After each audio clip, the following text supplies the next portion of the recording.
At the Army-Navy game, I asked Trump's own former SecNav about these drone strikes. He said Congress needs to do something. Excuse me, sir.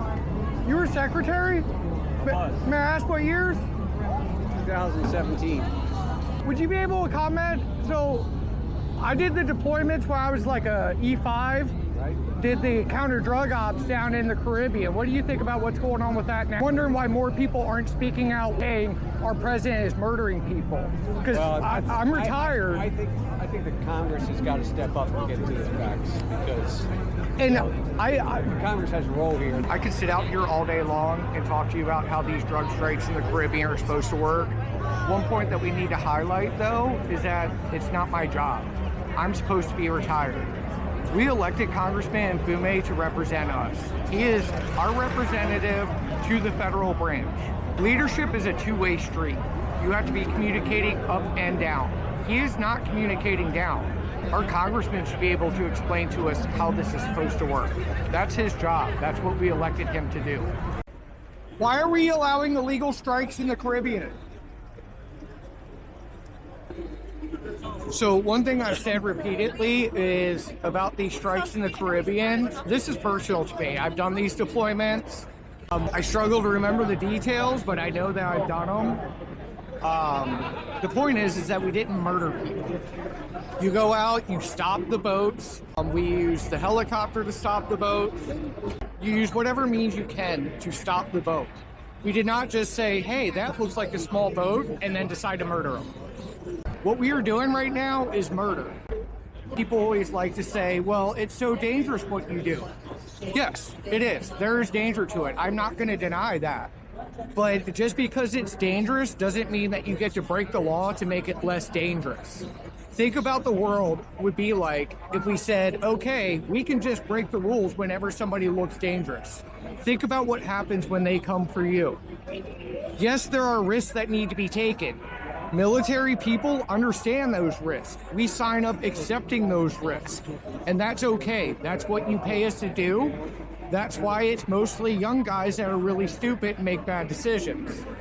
But the point of it is that we accept a risk. We don't go out and murder people to negate that risk, though. Our Navy isn't supposed to be murdering people. That's just a simple fact. We're watching every member of Congress. Do your jobs or we'll find people who will. Are we going to let the same people that got us into this mess be the same ones that get us out of it? Does that seem like a smart idea? The ineffectual leaders that lost our democracy, Leader Jeffries, who bows to his donors, Leader Schumer, who cannot inspire anyone, our own congressman, who I cannot get to speak out about anything. We should not be allowing the same failed leaders that lost our democracy to be the ones who try to get it back.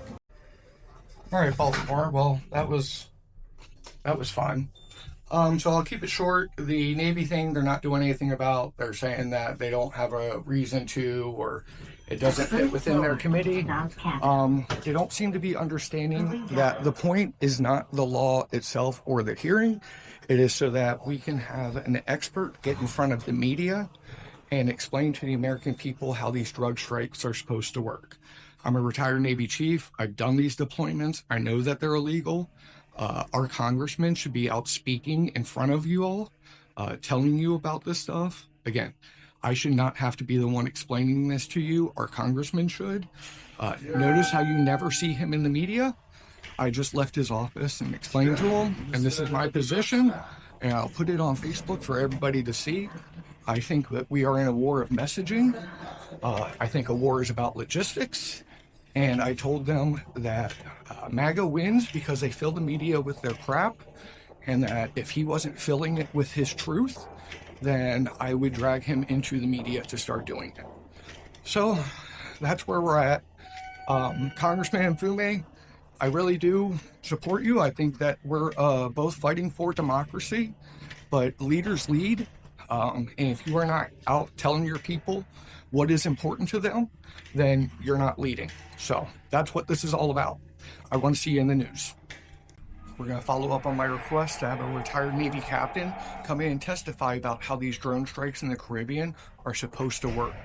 The reason I've been asking for that is because a lot of people just don't know. It's important for our leaders to get up, get experts, and explain it to people. What do you think I want from you? I have no idea. Do you want to ask? What do you want? I want you to be louder.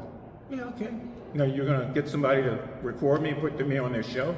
Do you want somebody to? No. Actually, I've been calling more about the Venezuelan boat strikes. Have they told you that I've been calling about that daily? I'm sure you've been calling about the boat strikes. Have they told you I've been calling about that? They have given me a list of all the people who called about that. Okay. And your name is on there with about 850 people. Okay, did they tell you what my suggestion was? Look, no. There you go. He said Congress needs to step up. So I'm out here asking our congressman, is he stepped up yet? Now, I don't like chaos. I like cool, calm, and collected. But I'm also pretty good at chaos. Voters over donors, that sounds good to me. Who doesn't that sound good to? I mean, other than the donors. Now, if you're going to get involved in good trouble, it's important to look at the laws beforehand. Maryland is a two-party consent state, so if you're going to call your congressman and record it, you have to let them know that you're recording it. That's if you're calling from Maryland. Obviously, I am not in Maryland. I'm in D.C. D.C. is a one-party consent state. That means you can call them and record it, and they may not know it. So I was asking our congressman to bring in a retired Navy captain to testify in front of one of his committees and explain to the American people how these drug strikes are supposed to work.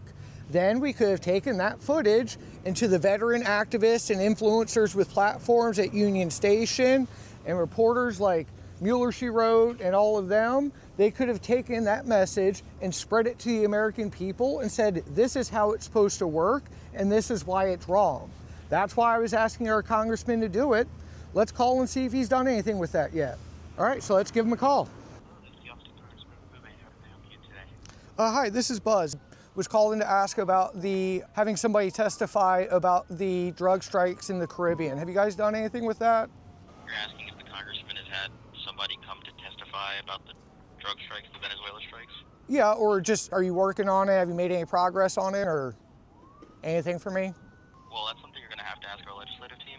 If you want to reach out to them, I can surely share your message with them, Mr. Congressman. It had been shared a while, so I was just doing a status update.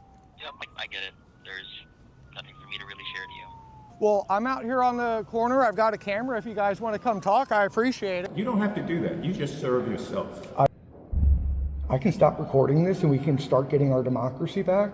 You're going to get your democracy back whether you record it or not, because this is bigger than you and me. Because that's how you are. You want your way and your way only. And I think that's a little petulant. I think that's childish. I think it's unfair to other people who have issues, who want time. I mean, I am being a journalist. If this wasn't sad, it would be sad. You're a journalist now. Okay. That's whatever you want to be. We're going to be meeting with Baltimore City Councilman Mark Conway. He's running for the seat held by our current congressman. Just so thinking more positively and assuming that we actually do get our democracy back and you win, would you support the United States becoming part of the International Criminal Court and actually turning over some of the top Trump officials? Turning them to the criminal court? To the Hague? Would you support that? Yes. One thing I kept telling our congressman was just go out and spread the truth. That is what we need to get through this mess. The truth is like a lion. It doesn't need defending. Set it free and it'll defend itself. Over 180 people have been murdered by our Navy, and our leaders are too feckless to do anything about it. I'm tired of waiting on our leaders to do their jobs. Let's go give them a nudge. Like, comment, and subscribe, Baltimore. This is gonna be a fun ride.